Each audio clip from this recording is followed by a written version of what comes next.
서울시 교육감과 4곳의 기초자치단체장을 뽑는 재보궐선거 본투표가 시작돼 오늘 저녁 8시까지 진행됩니다. 선거 결과에 따라 여야의 희비가 엇갈릴 것으로 보이는데 당선자 윤곽은 밤늦게 나올 것으로 예상됩니다.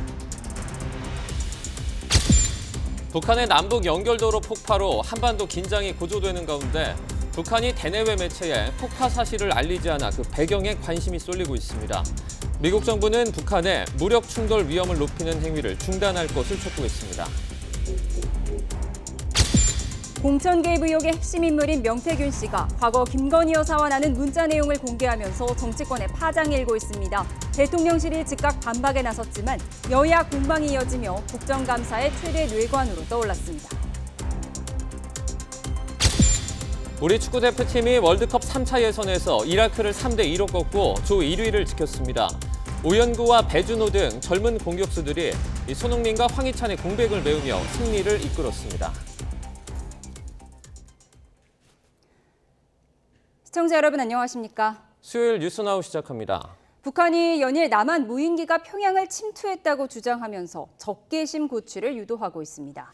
자원 입대하겠다는 청년들이 쏟아지고 있다는 보도가 나왔는데 정작 어제 폭파한 남북 연결도로 관련 소식에 대해서는 침묵하고 있어 그 배경에 관심이 쏠리고 있습니다. 취재기자 연결해서 알아보겠습니다. 이종구 기자, 어제 북한이 도로를 폭파한 뒤에 정작 북한 매체는 이 사실을 보도하지 않고 있다고요? 네, 북한이 경의선과 동해선 남북 연결도로를 폭파한 사실을 하루가 지난 오늘도 대내외에 알리지 않고 있습니다. 노동당 기관지 노동신문은 오늘 폭파 소식을 보도하지 않았습니다. 조선중앙TV와 조선중앙통신도 아직 관련 보도를 하지 않고 있습니다. 앞서 북한이 지난 2020년 6월 16일 개성공단의 남북공동 연락사무소를 폭파했을 때는 조선중앙통신은 바로 당일, 노동신문은 다음 날 보도했습니다. 이에 대해 여러 분석이 가능한 상황인데요. 먼저 경의선과 동해선 단절 작업을 지난해 연말부터 진행한 만큼 일부 도로 폭파 사실을 서둘러 발표할 필요성을 느끼지 못하는 것 아니냐는 설명이 나오고 있습니다. 이와 함께 지난해 말 김정은 위원장이 천명한 적대적 두 국가론에 대한 북한 내부의 정당화 작업이 마무리되지 않아서 주민들에게 알리지 않았을 거라는 추론도 가능합니다.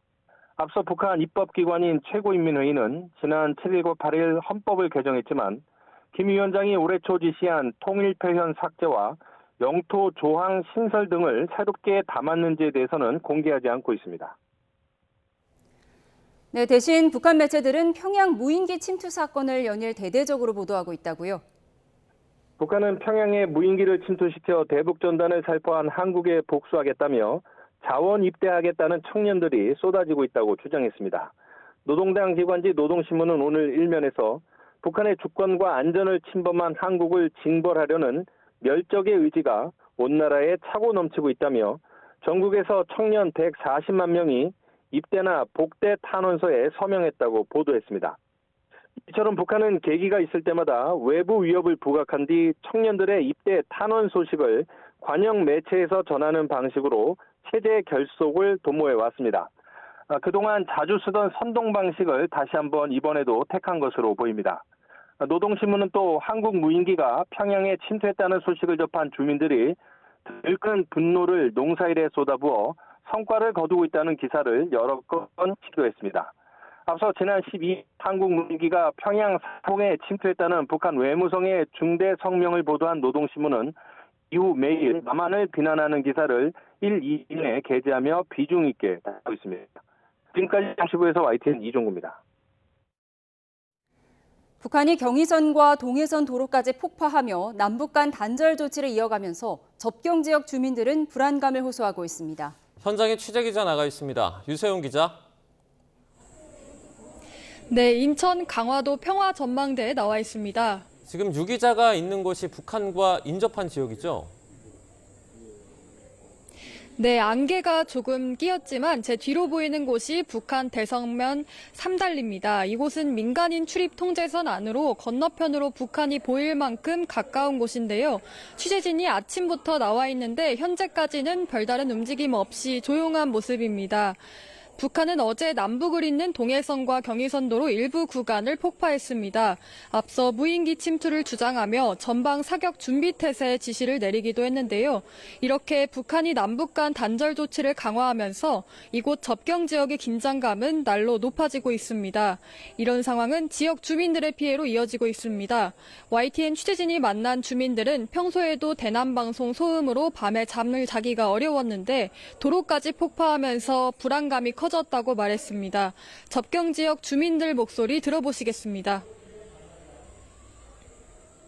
새벽에 좀 하고 또 저녁에 늦게 하고 그러니까 많이 시끄러워요. 좀 시끄럽기는.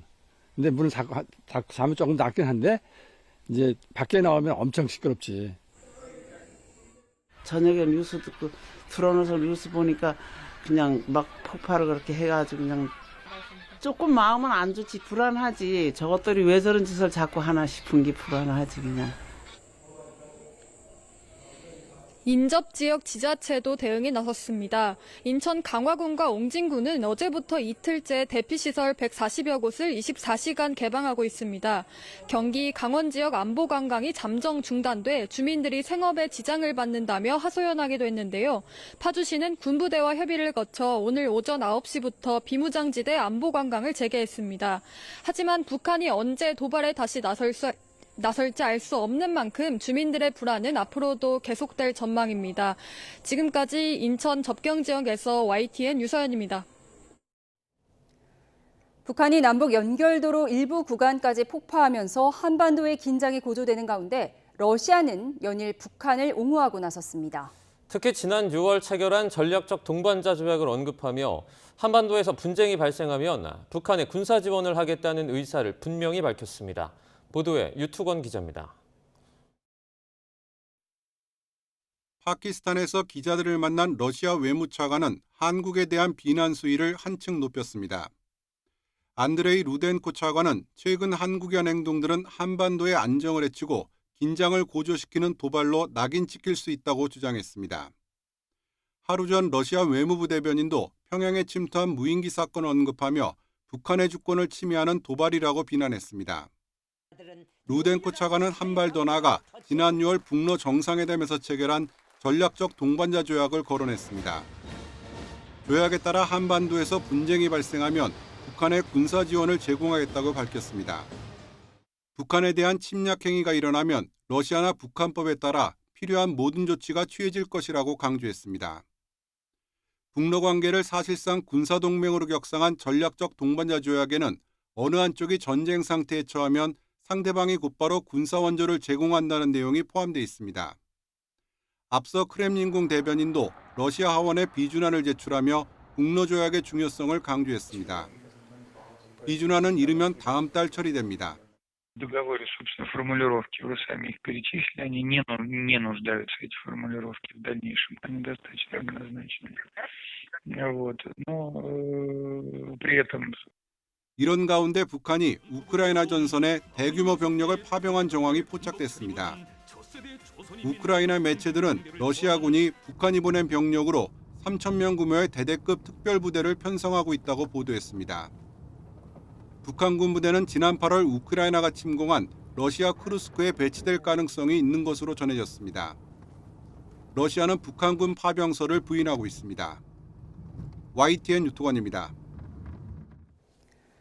북한이 남북 연결도로를 폭파한 것과 관련해 미국 정부는 북한의 충돌 위험을 높이는 행동을 중단할 것을 촉구했습니다. 북한이 우크라이나 전장에 병력을 파견했다는 보도에 대해서는 만약 사실이라면 북러 군사 협력이 더 강화됐다는 걸 의미한다며 우려를 나타냈습니다.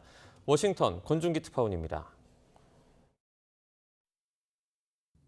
미국 국무부는 동맹인 한국과 북한 상황을 긴밀히 주시하고 있다며 도로 폭파를 긴장을 높이는 행위로 규정했습니다.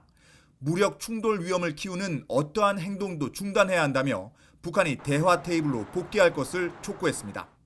We continue to urge the DPRK to reduce tensions and cease any actions that would increase the risk of conflict, and we encourage the DPRK to return to dialogue and diplomacy. 북한이 남한 무인기가 대북 전단을 살포했다고 주장하고 있는 것도 긴장을 고조시키기 위한 전략의 연속선상으로 봤습니다. 그러면서 충돌 위험을 높이는 게 아닌 그 반대 경로를 택할 것을 독려한다고 밝혔습니다. 백악관 국가안보회의 브리핑에서는 러시아의 우크라이나 침공에 북한이 병력을 파병했다는 보도에 대한 질문이 나왔습니다. 백악관은 사실 여부를 확인할 수는 없지만 만약 사실이라면 우려되는 일이라고 반응했습니다. Mark a significant increase in the DPRK and the Russia defense relationship. A relationship I would remind that we've been talking about now for many months as burgeoning and growing and deepening. SNS에 북한의 도로 폭파는 나쁜 일이라며 자신만이 문제를 해결할 수 있다고 쓴 트럼프는 대담에서도 이번 사건을 언급했습니다. It was announced for those that he just blew up the railroad going into South Korea. That means South Korea is now cut off from Russia and China and various other places. 트럼프는 이번에도 주한미군이 4만 명이라고 1만 명 이상 부풀려 말하고 북한이 폭파한 게 도로가 아닌 철도라고 언급하는 등 사실과 다른 발언을 이어갔습니다. 워싱턴에서 YTN 권준기입니다.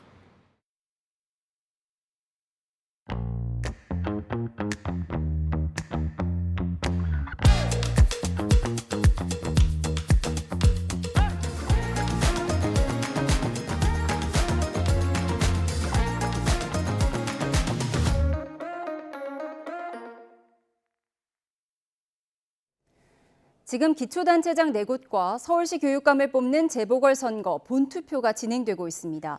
이번 선거는 여야 지도부의 중간 시험대격으로 향후 전국 주도권을 누가 쥐느냐 하는 분수령이 될 거란 전망입니다. 국회 취재기자 연결하겠습니다. 박정현 기자, 본투표가 시작됐는데 정치권 분위기 어떻습니까? 네, 이번 재보선은 구청장 군수 4명을 뽑는 미니 선거긴 하지만 여야 대표들이 일제히 총력전을 펼칠 만큼 판이 커졌다는 분석입니다. 이번 재보선 결과가 총선 이후 민심의 가늠자로 여겨지기 때문인데요. 가장 치열한 접전이 벌어지는 곳, 먼저 구청장을 뽑는 부산 금정입니다. 한동훈 대표는 부산만 6차례 찾을 정도로 공을 들였는데 선거 당일인 오늘도 부산에서 부마 항쟁 기념식에 참석하며 일정을 마련했습니다. 최근 여권 지지율 부진과 야권 단일화 등으로 보수세가 강한 금정에서조차 맘을 놓기 어려운 상황이 된 건데요. 여당 지도부는 아침 회의에서 지역 일꾼을 뽑는 선거란 점을 누차 강조하며 투표 동료에 나섰습니다. 다만 내부적으론 박빙이지만 우세한 상황이라고 보는 기류도 읽힙니다. 지도부 관계자는 여권 내 역풍이 부는 상황에서 금정 수성에 성공한다면 선전했다고 볼만하다고 평가했습니다. 민주당에선 금정 승리의 기대감 자체도 일정 정도 내비치고 있지만 사실 승패보단 민심을 가늠할 척도로 보는 경향도 엿보입니다. 당 관계자는 통화에서 금정이 워낙 어려운 지역이라면서 설사 지더라도 지지율 격차가 어느 정도 나는지에 따라 정권 심판론의 반영 정도를 확인해 볼 수 있을 거라고 언급했습니다. 야권 3파전이 펼쳐지는 전남 영광도 주요 승부처입니다. 애초 민주당과 혁신당이 각축전을 벌이는 양상이었으나 막판 여론조사에서 진보당이 약진하며 결과를 장담하기 어려운 상황입니다. 민주당 관계자는 통화에서 막판 지지층 결집으로 어느 정도 흐름과 구도는 잡힌 상태라며 판세를 긍정적으로 분석했습니다. 혁신당 조국 대표는 SNS 글을 통해 이번 선거를 정권 심판의 전국 규모로 키운 건 혁신당이라 자부한다며 지지를 호소했고 진보당도 어젯밤 늦게까지 영광에서 유세를 펼쳤습니다. 네, 투표율도 중요할 텐데 지역별 투표율 상황 정리해 주시죠. 네, 오전 10시 기준 부산 금정구 투표율은 9.6%입니다. 군수를 뽑는 인천 강화구는 15%고요. 전남 영광은 13.7%, 곡성 10.6%를 기록했습니다. 서울시 교육감 보궐선거는 상대적으로 낮은데 4.3%로 집계됐습니다. 사전투표와 우편을 이용한 거소투표는 오후 1시부터 반영됩니다. 앞서 지난 11일에서 12일 이틀간 진행된 기초단체장 4곳과 교육감 1곳의 사전투표율은 8.98%였습니다. 그런가 하면 명태균 씨 폭로를 둘러싼 정치권 파장도 계속되는 분위기죠. 네, 여권은 당혹감을 감추지 못하고 있습니다. 명 씨는 언론 인터뷰에서 김 여사와 나눈 대화가 아직도 많고 계속 공개하겠다고 예고까지 해둔 상태라 긴장감도 높아지는 분위기입니다. 당 차원에서 공식적 언급은 자제하고 있는데 당 핵심 관계자는 통화에서 참담한 분위기라며 대통령실의 해명 역시 석연치 않은 구석이 적잖다고 토로했습니다. 국민의힘은 우선 대선 경선 기간 명 씨가 당원 명부를 활용해 여론조사를 실시했다는 의혹에 대해 당무감사에 착수했습니다. 당 차원에서 명 씨 고소고발도 고심 중인데 홍준표 대구시장은 SNS에 글을 올려 이번 일을 계기로 ARS 조사 폐지, 응답률 15% 미만 조서 공표 금지 등 대책을 마련해야 한다고 촉구했습니다. 명 씨 폭로가 이번 선거에 미칠 영향에도 촉각을 곤두세우고 있는데 친한계와 친윤계 사이 미미와 신경전도 읽힙니다. 김종혁 최고위원은 라디오 인터뷰에서 설사 이번 재보선 결과가 좋지 않더라도 최선을 다한 한 대표 탓을 할 수 있겠느냐며 여론을 악화시킨 대통령실에서 책임을 느껴야 한다고 날을 세웠습니다. 반면 장해찬 전 최고위원은 명 씨가 대통령 부부와 관계로 어떤 이익을 봤다고 밝혀진 건 하나도 없다며 한 대표가 자신의 무능을 감추려 김 여사를 이용하고 있다고 비판했습니다. 야당은 명태균 폭로전으로 김 여사 국정농단 의혹의 실체가 드러나고 있다며 대통령실의 해명이 오히려 의혹을 부추기고 있다고 지적했습니다. 김 여사 특검법을 통한 진상규명이 필요하다고 공세 수위를 바짝 죄고 있는데요. 민주당은 상설특검 추진 절차에도 본격적으로 돌입한다는 방침입니다. 국회 운영위원회는 전체 회의를 열고 관련 규칙 개정안을 소위에 회부하며 절차에 착수했습니다. 이와 함께 운영위에선 2주 뒤 열리는 국정감사 증인 채택과 관련해 야당이 여당이 요구하는 증인 채택은 배제한 채 김 여사와 명 씨 등이 포함한 명단만 강행 처리를 시도했습니다. 여당이 강하게 반발했지만 야당이 표결로 밀어붙이며 회의는 종료됐습니다. 지금까지 국회에서 YTN 박정현입니다. 이번 재보궐선거의 최대 관심 지역인 부산 금정구에서는 여야 후보들의 양자 대결이 펼쳐지고 있습니다. 결과를 예측하기 힘든 격전지로 꼽히는데 투표소에 나가 있는 취재기자 연결해 상황 알아보겠습니다. 차상은 기자. 네, 부산 금정구청 투표소에 나와 있습니다. 네, 여야 대표들의 대리전으로 불릴 정도로 선거 열기가 뜨거웠는데요. 지금 상황은 어떻습니까? 네, 이곳을 포함한 59개 투표소에서 투표가 순조롭게 진행되고 있습니다. 지금은 다소 한산한 모습을 보이고 있는데 점심시간을 이용해 투표하려는 유권자들의 발걸음은 조금씩이나마 꾸준히 이어지고 있습니다. 금정구 유권자는 19만 500여 명으로 이 가운데 3만 9천여 명이 사전투표를 마쳐 사전투표율은 20.63%를 기록했습니다. 지난 2021년 부산시장 보궐선거와 2022년 지방선거 사전투표율과 비슷한 수준입니다. 하지만 사전투표를 제외한 오늘 오전 11시 기준 투표율은 9.6%를 기록해 가장 최근에 있었던 보궐선거와 비교하면 2%포인트가량 낮습니다. 부산 금정구청장을 뽑는 이번 선거는 지난 6월 김재윤 전 구청장이 뇌출혈로 숨지면서 치러지게 됐습니다. 야권 단일 후보로 나선 더불어민주당 김경지 후보와 국민의힘 윤일현 후보의 양자 대결 구도입니다. 두 후보는 공식 선거운동 기간 마지막 날인 어젯밤 늦게까지 주민들을 만나며 지지를 호소했는데요.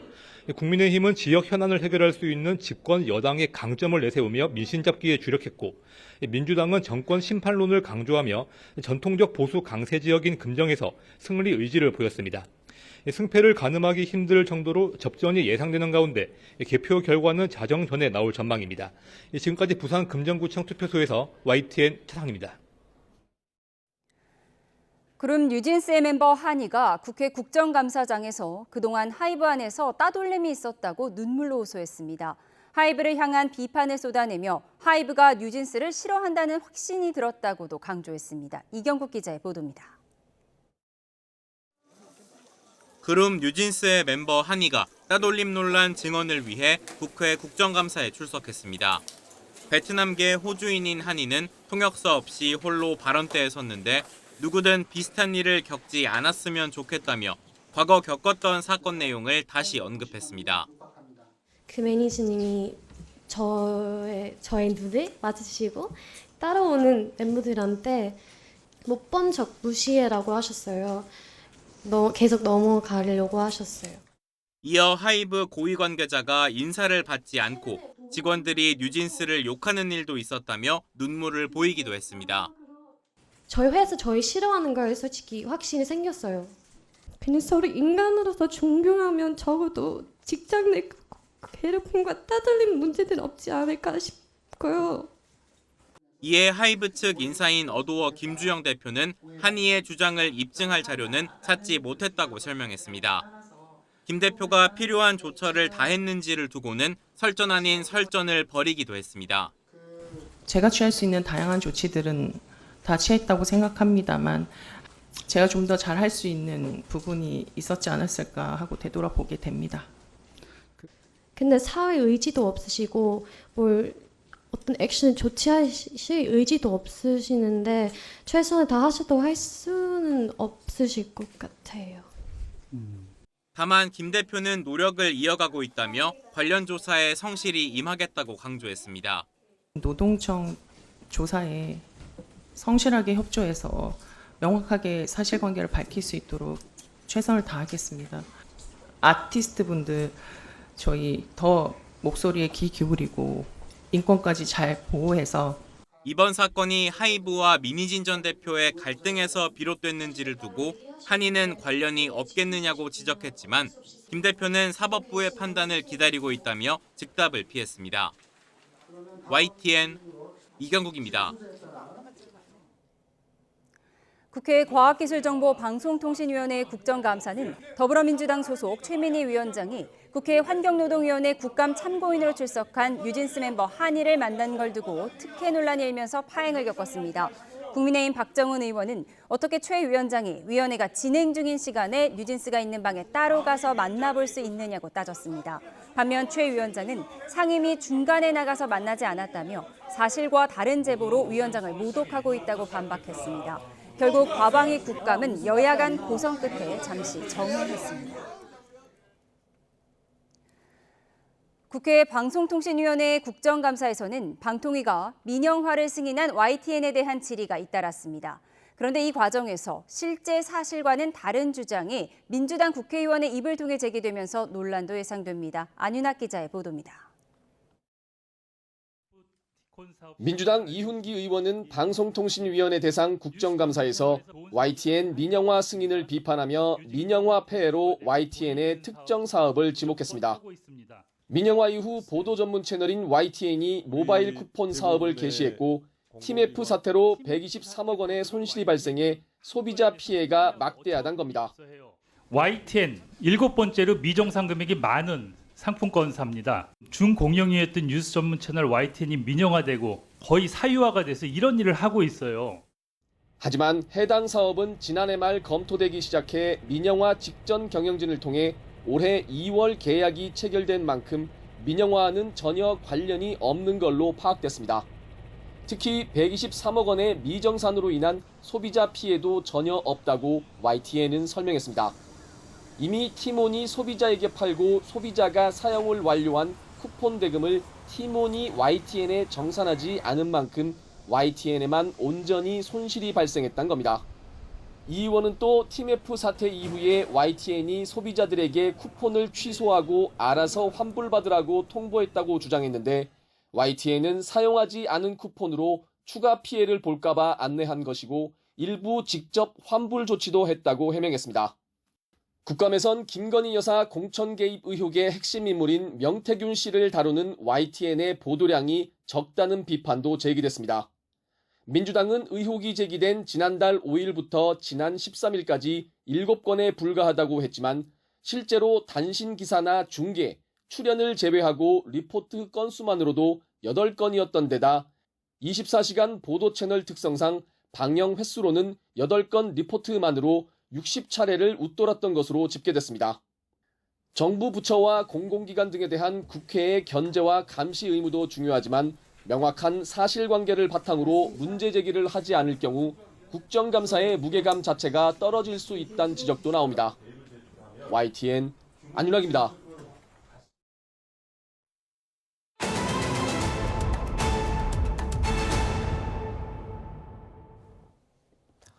지난달 취업자 수가 석 달 연속 1년 전보다 10만 명대 늘면서 코로나 사태 이후 예상 밖으로 선전한 고용 증가 폭이 조정받는 모습입니다. 특히 건설업이 역대 최대인 10만 명 줄어서 내수 부진을 반영하고 있습니다. 이승은 기자입니다. 지난달 취업자 수는 2,884만 2천 명으로 1년 전보다 14만 4천 명 늘었습니다. 취업자 10만 명대 증가는 석 달째 이어지고 있는데 올해 초까지 30만 명대를 웃돌던 것과 비교하면 우리 경제 고용 창출력이 확연히 둔화했습니다. 정보통신업이 10만 5천 명 내는 등 서비스업이 43개월 연속 증가세를 지속했고 증가폭도 34만 5천 명으로 커졌습니다. 특히 혼인 증가로 결혼식 유관업종 일자리가 늘면서 개인 서비스업도 17,000명 늘었습니다. 고용률 63.3%, 실업률 2.1%로 지표는 역대 9월 기준 가장 좋지만 내수 부진이 발목을 잡고 있습니다. 특히 건설업이 10만 명 줄어서 2013년 산업별 통계 재편 이후 가장 감소폭이 컸습니다. 신규 공사 위축이라든가 원자재 비용이라든가 이런 부분들이 영향으로 좀 위축이 되고 있는 상황이고 전문직별 공사업이 증가를 견인을 해오다가 5월부터 감소로 전환이 된 영향이 전체 건설업의 감소를 영향을 미쳤다. 제조업도 4만 9천 명이 줄면서 석 달째 감소했습니다. 도소매업은 10만 4천 명 줄어 2021년 11월 이후 최대폭 감소입니다. 나이별로 보면 60세 이상이 27만 2천 명 늘어 고령층이 증가세를 주도하는 흐름이 여전했습니다. 인구가 줄고 있는 15세에서 29세 청년층과 40대 취업자 감소 현상은 이어졌습니다. 청년층 쉬었음 인구는 6만 3천 명 늘어서 44개월 만에 최대폭으로 늘었습니다. 취업자 감소세를 보이는 건설업계에 신규 인력이 유입될 수 있도록 숙련 인력 대우를 개선하고 청년층 취업 교육도 확대할 계획입니다. 정부는 다음 달 청년과 여성, 중장년 등 취약계층 고용 촉진을 위한 2차 사회 이동성 개선 방안을 발표할 예정입니다. YTN 이승은입니다. 8월 통화량이 15개월 연속 증가를 기록했습니다. 한국은행이 발표한 올해 8월 통화 및 유동성에 따르면 광의의 통화인 M2가 전월 대비 0.2% 증가한 4,062조 6천억 원을 기록했습니다. 금리 고점 인식에 따라서 정기 예적금과 기타 통화성 상품 등이 증가했고 MMF와 금융채 등은 감소했습니다. 연세대학교가 최근 수시 논술 문제 유출과 관련해서 수험생들과 학부모들에게 공식 사과하며 재발 방지 대책을 발표했습니다. 연세대는 입학처 홈페이지에 논술 시험 진행 과정에서 발생한 사고로 혼란과 정신적인 고통을 드린 점에 대해서 사과드린다며 어떤 말씀으로도 그 마음의 상처가 치유되지 않을 것이라고 밝혔습니다. 이번 문제지 유출로 입시의 공정성이 침해됐다고 보긴 어렵지만 의심스러운 상황을 모두 해소하는 게 대학의 의무라고 생각해 사법당국에 한 점 의혹이 없는 조사와 수사를 의뢰했다고 적었습니다. 연세대는 시험관리 시스템을 철저히 재점검하고 감독위원회에 대한 교육, 고사장 자유좌석제에서 지정좌석제로 변경, 사전 검토 강화 등과 같은 재발 방지책도 제시했습니다. 검찰이 불법 촬영 혐의를 받는 축구선수 황의조 씨에 대해서 징역 4년을 구형했습니다. 서울중앙지방법원은 오늘 성폭력 처벌 등에 관한 특례법 위반 혐의 등을 받는 황 씨의 1차 공판을 열었습니다. 황 씨는 법정에서 자신을 둘러싼 모든 혐의를 인정했는데 검찰은 황 씨에 대해서 징역 4년을 구형했습니다. 검찰은 피해자의 상처와 수치심이 극심했을 것으로 보이고 황 씨가 진심으로 마음에서 우러나오는 반성을 하는 건지도 의문이라고 설명했습니다. 이에 황 씨는 피해를 입은 분과 자신을 아끼고 응원한 축구팬에게도 실망을 끼친 점을 사죄한다며 피해 회복을 위해서 최선을 다하겠다고 말했습니다.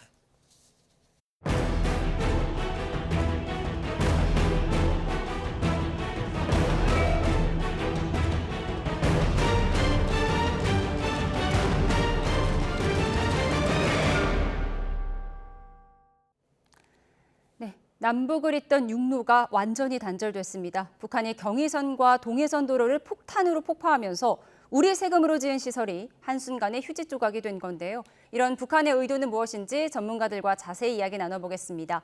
김열수 한국군사연구원 안보전략실장 그리고 봉영식 연세대 통일연구원 전문연구위원 두 분 나오셨습니다. 어서 오세요. 네, 안녕하세요. 네, 북한이 어제 낮 12시쯤, 지금 이 시간쯤에 군사 분계선 이북, 경의선과 동해선 연결도로 일부를 폭파했습니다. 무엇보다 상징적 의미를 해석해야겠죠? 네, 북한은 작년 연말 노동당 중앙위원회 전원회의와 그리고 올해 1월 15일 날 최고인민회의에 김정은이가 참석을 해서 거기서 시정연설을 했거든요. 사실상 두 국가, 적대적 두 국가와 교종국 관계라는 것을 규정한 이후에 작년 12월 말부터 지금까지 계속해서 이 남북 관계를 단절하기 위한 가시적인 조치를 취해왔습니다. 그러니까 뭐 이 지뢰지대도 설치하고 또 방벽도 설치하고 심지어 경의선과 동해선에 철로 있잖아요. 그거 다 드러내고 침묵도 드러내고 그 주변에 있던 그 가로등까지 다 없앴거든요. 그러니까 이제 어제 지금 말씀하신 것처럼 이 시간에 도로를 폭파한 것은 경의선과 이 동해선의 육로죠, 육로 도로를 폭파한 것은 이제 남북 관계를 완전히 단절시키겠다. 완전히 단절하겠다는 네. 결정판이다 이렇게 볼 수가 있죠. 완전한 단절의 결정판이라고 네. 해석을 해주셨는데 폭파한 지역을 좀 봐야 할 것 같습니다. 그래픽을 좀 보여주시죠. 네, 폭파 시작 지점이 군사분계선 MDL로부터 10m 떨어진 곳으로 경의선은 70m, 동해선은 40m 길이의 도로가 폭파됐습니다. 이 지점이 중요한 거잖아요. 비무장지대 아니냐 밖이냐 처음에 이제 해석이 분분했었는데 저렇게 안에서 폭발을 감행했기 때문에 정전협정 위반이잖아요. 이 부분을 해석해야겠죠. 근데 이제 북한이 정전협정을 위반한 것이 오늘 내일의 일이 아니기 때문에 네. 이번에 폭파 사건도 협정 위반에는 해당이 됩니다만은 여기에 대해서 어떠한 조치를 취할 것인가에 대해서는 유엔사도 실질적인 효과 차원에서는 고민이 클 것입니다. 그 2013년에 당시 그 정찰 초국장인 김영철 명의로 이 시간으로 정전협정 무효화를 선언한다 이렇게 얘기를 했어요. 그렇다고 그 정전협정이 무효화가 됐느냐? 아닙니다. 정전협정은 62조에 모든 관련국들이 정전협정에 사인한 모든 관련국들이 합의하에서 정전협정의 무효화를 결정하고 평화조약으로 대체하기 전까지는 유효하게 남아 있습니다. 그래 북한에서 정전협정을 위반하든지 아니면 정전협정 그 무효화를 선언해도 정전협정의 이제 지위에는 하등의 영향이 없다. 그것이 이제 법적인 또 현실적인 그 사안이라는 것을 먼저 말씀드리겠습니다. 네. 앞으로 조치가 어떻게 될지는 지켜봐야 될 텐데 이 도로에 수십 개의 구덩이를 파서 일일이 폭약을 매설한 것으로 보이는데 구덩이마다 약 100kg의 폭약을 설치한 것으로 추정되고 있습니다. 이번 작업에 100여 명 정도가 투입됐다고 하는데 전동 드릴이나 또 굴삭기는 포착되지가 않았습니다. 그럼 어떻게 작업을 한 건가요? 이제 우리가 도로가 있으면 도로 위에 제일 위에가 이제 아스팔트가 이렇게 네. 덮여 있잖아요. 그 밑에 이제 자갈이 들어가고 땅을 다지기를 이제 해가지고 도로를 만드는 거거든요. 그러면은 이 도로 옆에 있는 여기는 그냥 흙이잖아요. 네. 그 흙 부분을 이렇게 걷어내면 이만큼 도로에서 이만큼 요 부분이 그냥 분리가 돼 있겠죠. 요 도로만 있고 네. 그러면은 여기다가 흙 부분에다가 여기 그 폭약 TNT를 이렇게 집어넣으면 되거든요. 네. 그걸 이제 한 군데만 집어넣으면 문제가 될 수 있는데 그걸 한 100군데 정도 집어넣어서 동시에 이제 폭발을 시키니까 그게 가능한 거죠. 전동 드릴이나 굴삭기가 없었다면 뭐 수작업으로 진행했다는 수작업으로 건가요? 진행을 한 거죠. 이 모든 걸 수작업으로 진행을 했다. 요거는 이제 좀 더 이제 지켜보긴 해야 되는데요. 네. 원래는 이제 사실상 DMZ 안에는 중장비, 저게 지금 좀 중장비가 들어온 그런 모습들도 보이는데 네. 중장비가 들어와서는 안 되는 거거든요. 그런데 저렇게 큰 차량은 들어오는데 전동 드릴을 안 가져왔다는 건 그것도 저는 이해는 안 갑니다. 네. 그런가 하면 김정은 위원장이 어제 현장을 시찰했다고 하는데요. 뭐 렉서스 차량이 발견됐다, 뭐 이런 보도가 나오고 있습니다. 김정은 위원장의 방문의 의미는 어떻게 봐야 할까요? 그러니까 굉장히 내가 통일을 포기하고 적대적인 두 국가 관계 설정으로 했다는 게 진심이다. 굉장히 심각하게 받아들여야 된다는 메시지를 주민들에게도 전달하고 대외적으로도 내세우고 있는 것이죠.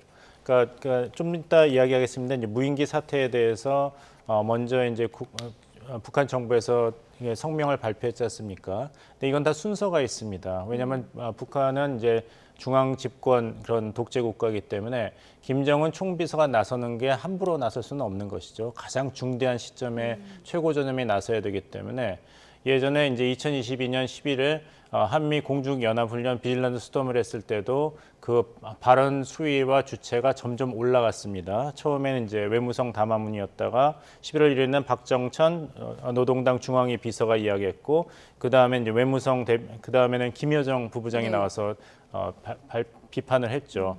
이번에는 그리고 2020년 6월에 개성에서 남북 공동 연락사무소를 폭파했을 때는 이 긴장이 고조되면서 김정은 총비서가 나오지는 않았는데 오히려 좋은 역할을 할 때만 나왔습니다. 그래서 노동당 중앙군사위 7기 5차 예비회의를 소집하고 대남 군사행동계획 보류를 김정은 총비서가 나와서 결정을 했습니다. 그래서 이 김정은 총비서가 어디에 나타난다는 것이 북한 정권으로서는 굉장히 세심하게 결정해야 될 문제죠. 그런데 이번 폭파 장소에 나와서 시찰을 했다는 것은 정말 그 남북 간의 관계 단절을 북한 정권은 결심을 했다. 그것을 주민들에게 또 대외적으로 알리는 그런 모습이라고 봐야겠죠. 근데 이 주민들에게 폭파 사실 자체는 알리지 않고 있잖아요. 이건 왜 그런 건가요? 그러니까 이제 전략적인 카드를 계속 유지하기 위한 것이죠. 아직은 이런 법령 개정이라든지 이런 준비가 안 돼 있다고 볼 수도 있고 아까 말씀드린 대로 왜 TNT 폭발이라는 방법을 택했냐. 그리고 100km가 넘는 그 도로에서 왜 약 700m 정도밖에, 70m밖에 폭발 안 했느냐. 의구심이 많지 않습니까? 네. 그만큼 북한이 서둘렀다는 그런 반증도 보일 수가 있는 것이죠. 서둘러서 상징적으로 보여줬다라고 말씀을 하셨는데 북한은 과거에도 대남 대미선전 차원에서 도로나 주요 시설을 폭파하곤 했습니다. 평화 조성을 위한 눈속임부터 군사적 긴장감을 높이려는 의도까지 노림수는 다양했는데요. 이를 두고 폭파쇼라는 말도 나오고 있습니다. 하나씩 정리해 보도록 하겠습니다. 화면 보겠습니다. 네, 첫 폭파는 전 세계 이목이 집중됐던 사안이었죠. 2008년 6월 영변 원자로 냉각탑 폭파입니다. 그림 보고 계신데요. 2007년에 이루어진 북핵 6자 회담 합의에 따라서 북한은 핵 제조 시설 불능화를 이행하기 위해 냉각탑을 부쉈고요. 그 대가로 미국은 북한을 테러 지원국 명단에서 해제시켰습니다. 하지만 이후 용도 폐기된 냉각탑을 폭파시켰다는 사실이 밝혀졌고 5년 후 북한은 영변의 모든 핵시설과 원자로를 재가동한다고 발표했습니다. 평화 분위기를 조성해 당근을 얻어내려는 기만 전술이었다. 이렇게 확인이 됐습니다. 당근 효과를 학습한 걸까요? 김정은 위원장도 집권 뒤에 비핵화 선전용 폭파를 감행합니다. 2018년 5월 남북 정상회담에서 합의한 비핵화 조치를 이행한다면서 언론이 보는 앞에서 풍계리 핵실험장을 5시간에 걸쳐 폭파시켰습니다. 바로 이 화면인데요. 또 같은 해 11월에는 남북 군사합의에 따라 최전방 감시초소 GP를 폭파하기도 했는데요. 하지만 2022년에 풍계리 핵실험장 복구 움직임이 포착된 데 이어서 지난해에는 감시초소에 중화기를 배치하는 등 그동안의 폭파가 눈속임을 위한 기만 전략이었다는 평가가 나오고 있습니다.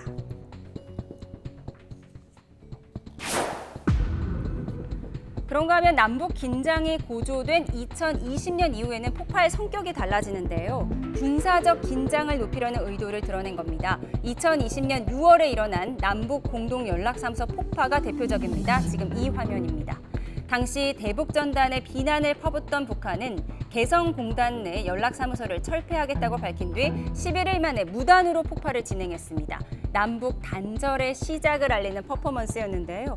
이번에 전격 단행된 경의선과 동해선 폭파도 남북 간의 단절을 대대적으로 알리고 북한 주민들의 적개심을 고취하려는 목적이란 분석이 나오고 있습니다.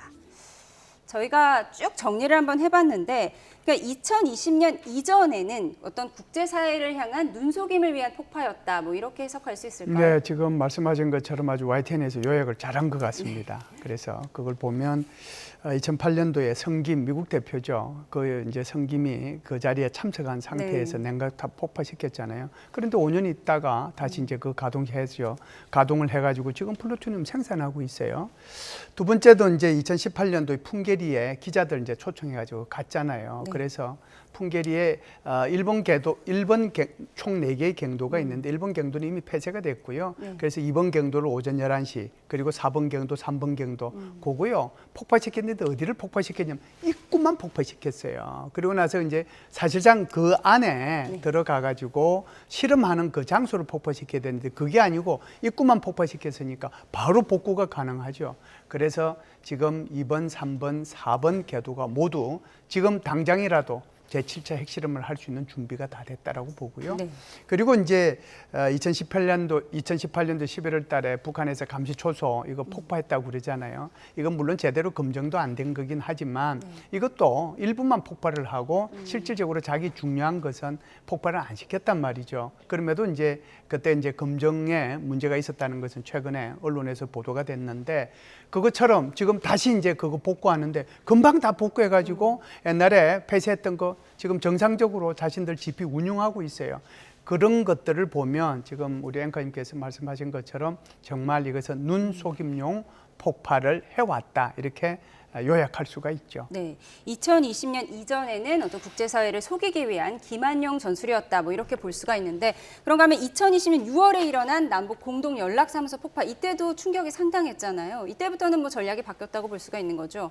네, 앵커님께서 말씀하신 대로 북한이 왜 자꾸 이렇게 폭파 쇼를 하는가 거기서 당근 효과를 배운 것이 아닌가 말씀하셨잖아요. 아, 우리가 이런 폭파쇼를 할 때마다 저쪽에서 양보를 하는구나. 우리의 전략적인 이익을 구축하는 데 더 도움이 되는구나. 이런 결론을 북한이 얻었을 수도 있습니다. 하지만 북한 정권이 또 알아야 되는 것은 이 폭파쇼를 하면 할수록 당근 효과만 늘어나는 게 아니라 소위 양치기 소년 효과도 늘어나는 것이죠. 그래서 북한이 무슨 완전 불능화를 했다, 비핵화를 했다 그러는데 그 진정성에 대해서는 이제 외부에서 계속 의심을 할 수밖에 없는 것이에요.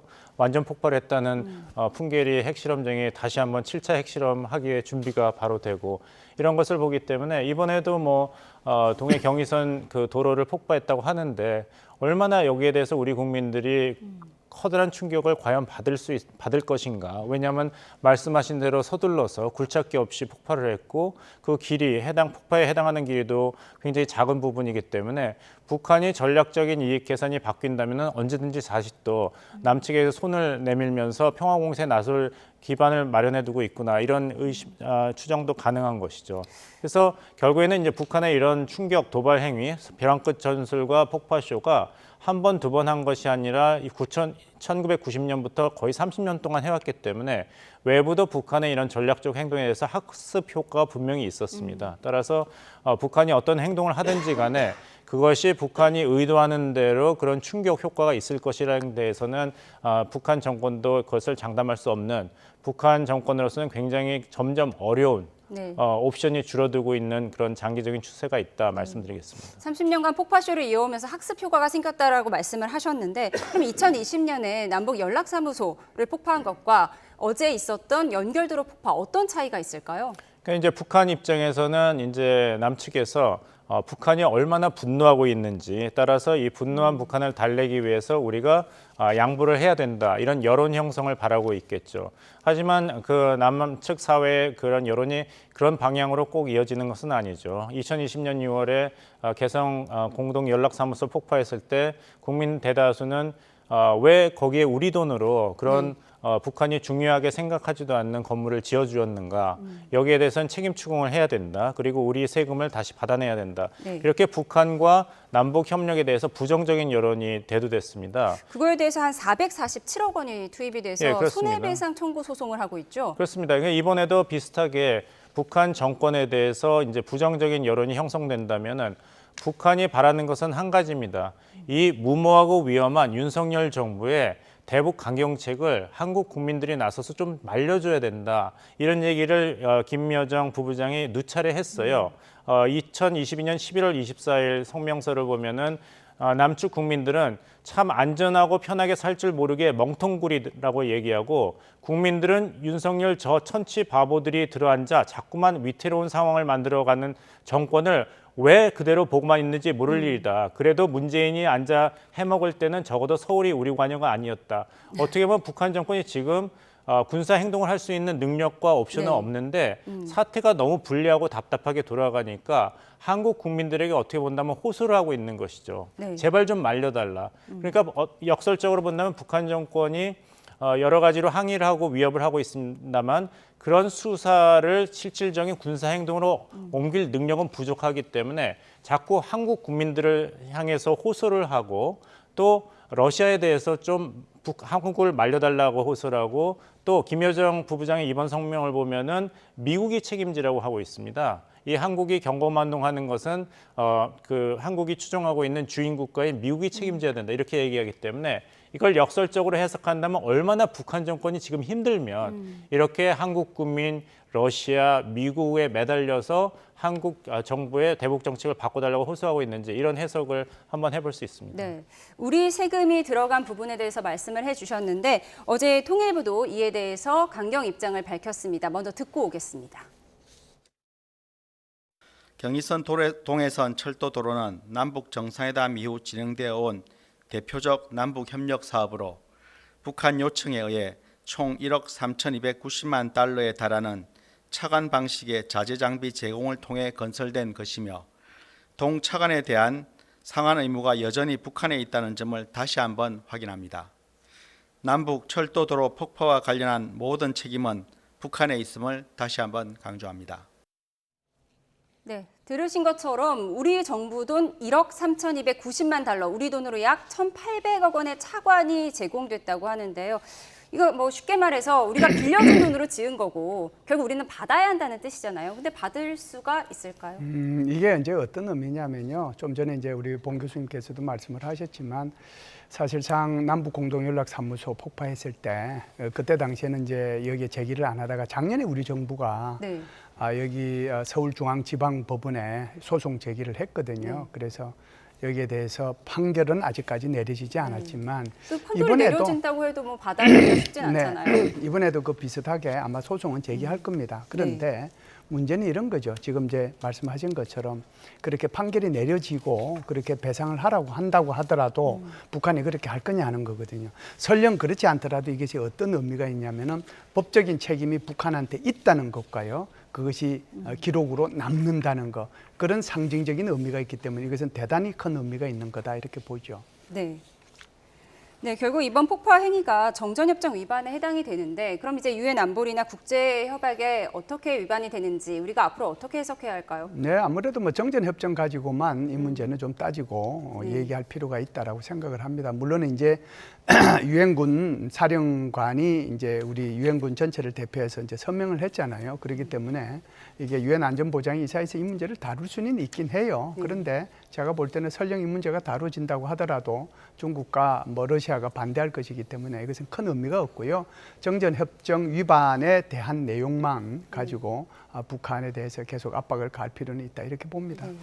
어쨌든 이곳이 노무현 전 대통령이 걸어서 지나갔던 곳이잖아요. 뭐 지금 뭐 세금이 휴지 조각이 된 것도 속상하지만 어떤 상징적인 의미가 있는 만큼 또 그 부분에 대해서는 이제 어떻게 해석을 해야 할지. 상징적인 어떤 통일 추진보다도 실질적인 통일 추진이 중요하다는 것은 여야 진보 보수를 아울러서 다 공동의 그런 뜻을 가지고 있을 것입니다. 이런 것이 이제 큰 틀에서 본다면은 약간의 뒷걸음질로 볼 수 있지만 결국에 가서는 그냥 그 행사에 그치는 남북 관계 개선은 지속 가능성이 없다는 것이 다시 한번 증명됐기 때문에 북한이라는 실체 그리고 대한민국의 이제 가치라든지 제도를 어떻게 조화시키는 통일을 생각해 볼 수 있는지 북한 측이 계속 제기하고 있는 것은 그거 아니겠습니까? 더 이상 민족이라는 개념을 이용하지 말아라. 이제는 민족이라는 개념이 의미가 없다. 그렇다면은 그 이전에 냉전 기간 전에 그 공식적으로 채택된 대한민국 정부의 통일 방안이 과연 이 새롭게 변한 국제 정세와 한국 사회의 정체성에 걸맞는 그런 통일 정책으로 남아있는가, 남아있지 않다면 어떤 식으로 미래의 평화롭고 자유로운 통일 한국을 우리 정부가 이야기할 수 있는지 공식적으로 그런 준비를 하는 것이 중요하다고 봅니다. 네. 말씀하신 것처럼 우리 세금도 상징적인 의미도 다 휴지 조각이 되어버렸는데 이 폭파 소식을 듣고 나만이 이 문제를 해결할 수 있다라고 주장한 사람이 있습니다. 트럼프 전 미국 대통령인데 어제 이런 얘기를 했어요. 나만이 이 문제를 해결할 수 있다. 트럼프의 속내는 뭐라고 보세요? 아무래도 지금 이제 트럼프 대통령 같으면은 계속해서 북한에 대해서 어떻게든 이제 뭐 러브콜을 보내고 있다고 해도 과언이 아닌데 나는 이제 북한하고 잘 지내고 있고 김정은도 나 그리워하고 있을 거고 핵무기 가진 국가와 잘 지내고 있는 것은 좋은 게 아닌가. 그 연장선상에서 이제 이 얘기를 한 거거든요. 그래서 이제 도로 폭파 이것이 이제 외신을 타고 나가니까 트럼프 대통령이 한마디 거둔 거죠. 그래서 이게 지금 트럼프 대통령이 후보죠. 후보가 뭐 북한에 대해서만 그 얘기하는 건 아니잖아요. 우크라이나에 대해서도 내가 있었으면 전쟁 안 일어났을 네. 것이다. 그리고 이제 하마스 전쟁이라든지 또는 뭐 이란과의 문제라든지 레바논의 헤즈볼라의 문제도 남한이 할 수 있다라고 얘기하거든요. 전지전능하면 모를지 모르지만 남한이 할 수 있다는 것을 북한에도 얘기를 했는데요. 결국 이제 유권자를 의식해서 표를 모으기 위한 그런 목적이 있지 않았는가라고 생각을 합니다. 모든 문제를 해결할 수 있다고 주장하는 트럼프 전 대통령, 한국을 향해서는 머니머신이다 이런 얘기도 했는데요. 어떤 배경에서 나온 말인지 듣고 오시죠.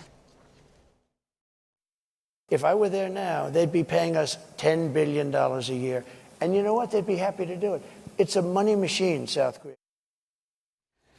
네, 한국은 머니머신이다. 그러니까 돈 많은 나라다 이 얘기잖아요. 방위비 많이 받아나겠다는 건데 어떻게 들으셨습니까? 뭐 트럼프 이후에 자기만이 미국의 이익을 실현할 수 있다, 적합한 지도자 이런 수사를 다시 한번 반복했다고 봐야겠죠. 13조 원이라면 어마어마한 숫자인데 13조 원이면 한미가 합의한 2026년 방위비 분담금의 9배에 해당하는 그렇죠. 돈을 받아내겠다는 거잖아요. 그렇습니다. 우리가 줘야 된다는 건데. 예. 네. 내가 재선에 성공했다면 지난 4년 동안에 한국으로부터 그 정도는 당연히 받아냈을 것이고 한국도 기꺼이 냈을 것이다. 왜냐하면 머니머신, 한국은 워낙 부유한 그런 현금 인출기이기 때문에 이런 얘기를 했는데 사실 현실과는 굉장히 동떨어진 그런 발언이지만 미국 유권자들의 대부분은 이렇게 한미 동맹의 자세한 내용이라든지 방위비 분담 협정에 대한 내용을 알 수가 없기 때문에 이것이 사실에 근거한 수사가 아니더라도 미국 이익을 우선시한다. 그런 트럼프주의에 대해서 유권자들이 많이 공감할 수 있는 보통은 수사라고 확실히 효과가 봐야겠죠. 있습니까? 예, 효과가 있죠. 왜냐하면 굉장히 간단하게 얘기하지 않습니까? 말씀하신 대로 딱 귀에 들어오게 내가 재선했으면 9배 더 받을 수 있었는데 미국이 손해를 봤다. 이렇게 얘기를 했으니까요. 근데 얼마나 많은 사람들이 이 계산기를 두드리면서 이것이 가능했는지 아니면 그냥 실질적인 정보에 기반하지 않은 허풍인지를 아는 사람은 별로 없죠. 그리고 미국 국민들의 여론조사를 보면은 이번 대통령 선거에서 가장 중요하게 생각하는 이슈는 이런 것이 아닙니다. 경제와 굉장히 살인적인 인플레이션 그리고 이제 국경 안보, 불법 이민 차단인데 이런 맥락에서 본다면 이렇게 외교 안보 이슈가 대선 판도를 뒤집을 만큼 큰 그런 효과는 나질 않는다 이런 말씀을 드리겠습니다. 네, 지금 뭐 여론조사 결과 지지율을 보고 있는데 해리스 분위기가 좀 안 좋아지고 있는 것 같아요. 예, 그렇습니다. 조 바이든 현직 대통령이죠. 민주당 대선 후보 사퇴를 발표한 다음에 러닝메이트 현 부통령 카말라 해리스가 민주당 대선 후보가 돼서 사실 굉장한 모멘텀, 추동력을 받았죠. 특히 시카고의 전당대회도 성공적으로 했고 9월에 있었던 트럼프와의 유일한 대선 후보 토론에서도 압승을 거둬서 상승세를 받았습니다. 그래서 8월 5일에 두 후보가 동률을 이룬 이후에는 카말라 해리스 민주당 후보가 약 5% 정도 전국 지지율 조사에서 트럼프 후보를 앞서는 것으로 보였는데 그 격차가 줄어들어서 이제는 약 2%에서 3% 그런 격차를 보이고 있어요. 그러니까 추세는 지금 공화당의 트럼프 후보에게 유리하게 전환이 되었습니다. 그런데 이제 시청자분들께서 기억하셔야 될 게 미국 대통령 선거는 우리나라 대통령 선거 같이 직접 투표가 아닙니다. 그러니까 각 주에 할당된 선거인단을 그 주에서 한 표라도 더 많이 얻은 후보가 독식을 하는 제도이기 때문에 7개의 경합주에서 어느 후보가 이기느냐가 굉장히 중요한데 그 7개의 경합주에서도 이전에는 약 4승 1무 1패로 카말라 해리스 민주당 후보가 앞서는 것으로 9월까지는 나왔는데 10월에 들어서면서는 오히려 그것이 역전이 돼서 트럼프 후보가 약진을 하고 있고 특히 민주당이 반드시 이겨야 되는 소위 러스트 벨트, 북부 공업지대, 펜실베니아, 위스콘신, 미시간에서도 해리스 후보에게 따라잡았거나 앞서고 있다는 이런 소식이 들려서 민주당으로서는 다시 한번 이 전세를 역전할 추동력을 마련해야 될 굉장히 시급한 3주가 되었다.